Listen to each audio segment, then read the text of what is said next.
ഞാൻ പറഞ്ഞു എന്ന് പറയുന്ന സമയത്ത് അതിനുള്ള വിശദീകരണം ഞാൻ കാണിച്ചു. നിങ്ങൾ എവിടെയെങ്കിലും പ്രൂവ് ചെയ്യും, ഞാൻ എവിടെയെങ്കിലും പറഞ്ഞിട്ടുണ്ടോ?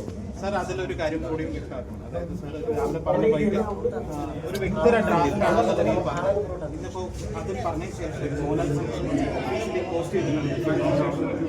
ആ ഡ്രാഫ്റ്റിൽ ആരെയാണ് സാർ ഉദ്ദേശിക്കുന്നത്? അത് ഞാൻ പറയാൻ ആഗ്രഹിച്ചിരുന്നു, ഞാൻ അവിടെ പറയാറുള്ളൂ. അത് ഞാൻ ലാൽസാറിനെ ഞാൻ സംസാരിച്ചു. ലാൽസാർ മാത്രം ഞാൻ എമ്പുരാൻ വിഷയത്തിൽ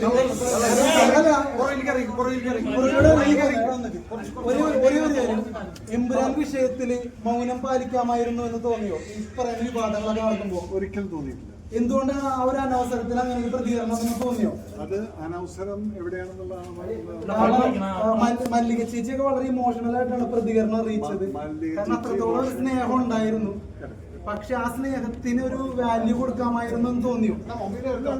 ഞാൻ എന്ത് പറഞ്ഞെന്നാ പറയുന്നു. പക്ഷെ മേജർ സാറിന്റെ അഭിപ്രായം കണ്ടിട്ടാണ് അങ്ങനെ പ്രതികരിക്കേണ്ടി വന്നത്. എന്താ അഭിപ്രായം? അവര് പറഞ്ഞു. എന്താ അഭിപ്രായം? കാരണം അങ്ങനെ പടം ഇറങ്ങി കഴിഞ്ഞപ്പോ ഒരു റിവ്യൂ പറഞ്ഞു. അതിനുശേഷം സാറ് കാറിൽ നിന്ന് വേറൊരു രീതിയിലുള്ള സിനിമേനെ വിമർശിച്ചു. അതിനെ കുറിച്ച് എന്താണ് താങ്കൾ പറയാനുള്ളത്? ഇന്ന് കാലത്ത് പറഞ്ഞല്ലത് ഒന്നും പറയുന്നില്ല. എല്ലാം പറഞ്ഞതാണ്.